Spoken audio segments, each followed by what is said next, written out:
Yes, so Zanzi, you know what that means. JP Sebastian in the building. What do I do with my hands when you get so excited? I was just questioning, why do we do this? Like when we're starting, men don't know how to sit. Ladies are all like, hello, yes, I'm composed. But we're like, yes, you know for the scrum, lock, bind. We actually sit like this, like naturally, and that's just like not good for I'm a lot more schlubby. I'm sure I've probably got a hole in these pants too. Let's continue. Let's continue. Of course, you're here to get us hyped on something that's coming out right now. New movie releases happening. Do you really want to talk about that, or do you want to talk about the fact you saw Dune and you are This is the Dune show for the next 2 hours. No, it's not. So I was off the camera just telling JP how incredible that movie was. It honestly captivated me like you can't imagine. That world is something I just want to know more and more about. I know it's hard to believe, but there are other movies that exist, and they're out today. So let's talk about that, all right? Lamborghini, the man, the legend, the man behind the legend. It's such a good kind of name, isn't it? The man, the legend, bro. But I mean, we talk about Lamborghini. This is a brand that everybody's aware of. It is synonymous with Are you a petrol head? Or are you like? I am when it comes to Lambo. I mean, as a young kid, everybody wanted a Porsche, Ferrari. I was a Lambo kind of was like the shape. Bruv. I was a Need for Speed fan, so obviously Lamborghini featured in almost every single title. The Diablo, etc., etc. Oh, yes. Murcielago was a lot later, but anyway, this will dig into it, I hope.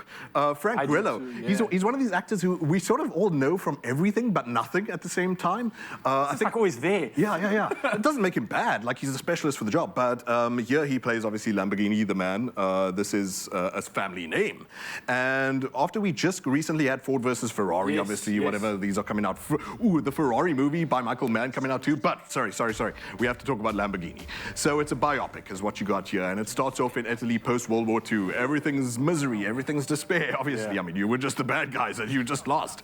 And so Lamborghini is a dude who just has a tractor factory for the longest time, and he's just trying to be a good farmer, and he's just trying to be a good agriculturist. Then he runs into Enzo, and he's like, Enzo, let's team up. Enzo Ferrari, obviously. Yeah, and he's like, let's work on the clutch. And Enzo's like, go back to your farm, peasant.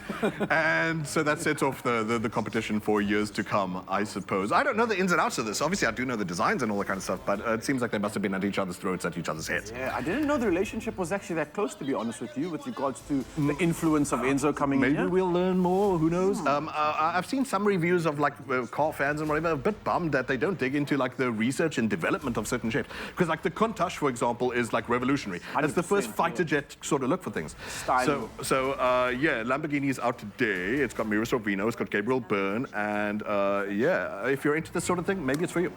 I love it, man. And if you're into some more movies, then don't worry, JP's got more of it coming at you right now. We're talking about another one that's about to be releasing, Detective Night Redemption.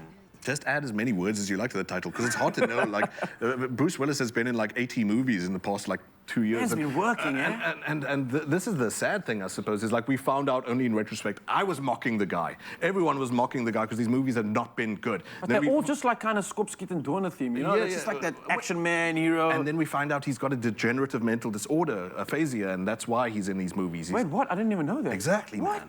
Man. And I think they do what they can with the guy who's struggling with language processing, comprehension, and stuff like that.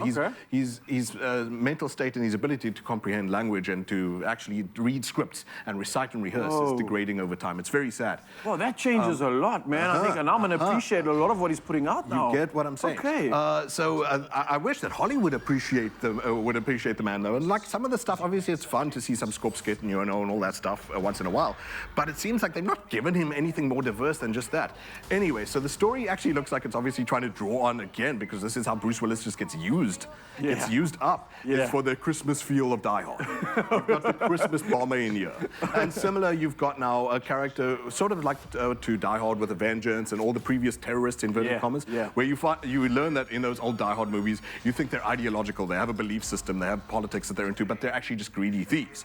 In this, the bomber acts as a greedy thief. He's just a bank robber, but under that, he's got a hidden belief system. So it's a flip, basically, of the Die Hard movie. Potential moral compass, perhaps? To some degree. And makes life complicated, obviously, for the detective's moral compass, who from the previous movie, because there have been 2 of these now, there have been 3, I don't know, like I said, it's blur at this point.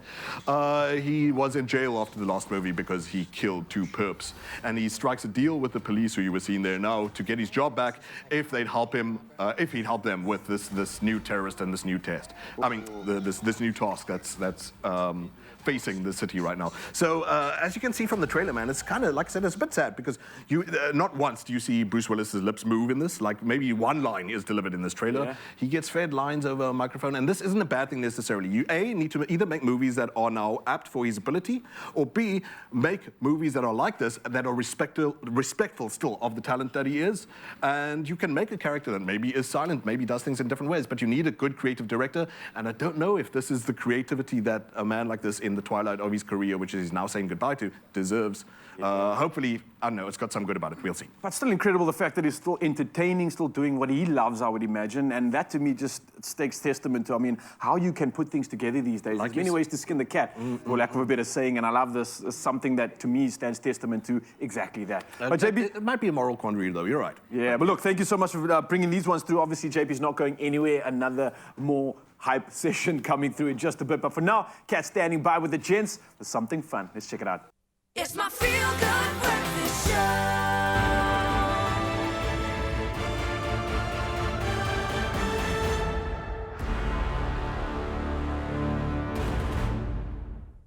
Yes, Mzansi, we're back again with the latest and the greatest when it comes to trailers. And of course, the hype man is here once again, JP Sebastian. Pew, pew, pew, pew. Perfect.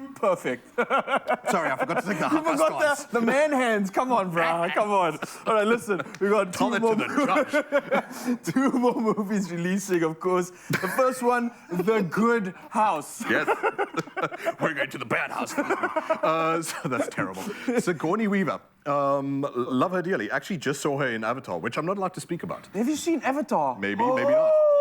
Oh, okay. Like We're not going to talk about that because... They will literally send the boys in blue after me. Okay. I don't need the police either. Wow. But let's talk about The Good House, okay? Yes, let's talk about The Good House. No, because she's in that as well. So this is a lot more sedentary than Avatar. Yeah. And it's a story that I thought, like, oh, it's going to be like, you know, suburbs mom, Chardonnay in the afternoon type thing. And it looks like it's got a bit of an element of that too. Other than Sigourney Weaver, you've got Kevin Kline. It's the story of a lady who is a real estate agent. Yeah. And it's in a small New England town where it's, you know, sleepy and it's pretty and it's, you know, oak-lined avenues and all that kind of stuff. And every family obviously has their secrets in this town too. Now it sounds like I'm saying that of a horror, by the way. I'm not. It's more of just like a journey of life kind of drama story. She is, even though she's deeply successful at what she does, hitting a bit of a rocky path because her family now have to make some sort of intervention because she's got alcoholism. She has to admit to herself that, yeah, she's got a problem, and she approaches it with a bit of a sort of a wry wit, even at times, as you saw there, looking directly into camera, breaking the fourth wall and that kind of stuff. Wall, yeah. And so it's got a good edge of humor, it seems. I've not seen it myself. She seems to take it in her stride, but as time goes by, the job starts to reveal, and it must be a strange job, because you do sort of get into everyone's secrets, maybe, in a way. You're in their personal spaces. You're welcomed into the home. You see the arguments, you see the affairs and all that kind of stuff. And she sees her share. All of that starts like having a weight on her, as well as the alcoholism. I suppose the alcoholism is prompted by the feeling of not knowing your own path. After, by the way, she had also just experienced her own divorce, etc., etc. So it's a bunch of a person going through the motions of life in this, having a divorce at this late stage of life when you thought you had it all figured out and trying to figure it out all over again. Kevin Kline being an old heartthrob squeeze, I suppose, from high school days who re-enters the picture, might be a positive force for her.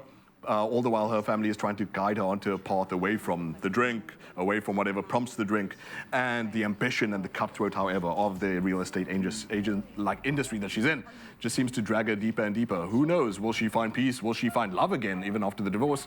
You'll find out in The Good House, out today in South Africa. I love Sigourney Weaver. I really do. She's an absolute legend. I love her acting. I like the fact that she's breaking the fourth wall. It's almost like giving a new insight into her ability to kind of portray these roles. I love it, she's man. totally capable, man. Yeah. Look, another one, of course, this was familiar. This is like another version of it. Puss in Boots. Yes, we're talking about The Last Wish. Is that the right accent? No? Did I nail it? Say yes? I just had to stare at you quizzically. You really raised my whiskers with that. Like, what it is Puss in Boots. Come on. Somehow I'm just going to blame Putin like everyone else. Whatever you were doing there, that was magical. Yeah, sure. I'm trying to do that whole like Antonio Banderas thing. Puss. Puss in Boots. It's a Spanish accent. Okay. I'm Puss. The Last Wish is the sequel. And I'm glad all the kiddies are watching on the set. By the way, obviously you can't see them in South Africa, whatever. But I'm so pleased that they're looking because, guys, Puss in Boots, and I'm addressing kids at home too, is incredible. It is amazing. Do you remember Spider-Man Into the Spider-Verse? It set the bar, guys. Spider-Man came along and told studio animation companies, guys, you can do what you want.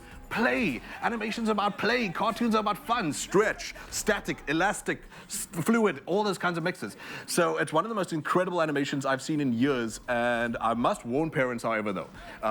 It is out today, and if you do take your kids to see it, you're going to have to guide them pretty carefully with some scenes. The Big Bad Wolf is in this, and no jokes, the Big Bad Wolf is one of the scariest cinema elements I've seen all year. Okay. Puss in Boots: The Last Wish, which is a sequel after a decade to a spin-off character from Shrek. Like, who cares? And yet they said, whatever, man, let's do it up. Let's make a beautiful, hilarious animation.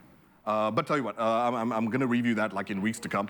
Oh, yes, man. Look. And I'll sink our claws into that. Everything you spoke about, obviously releasing today, correct? Yes, all right, so you have every reason to head to the movies this weekend and add some more gears to the festive. And speaking of gears, check this out.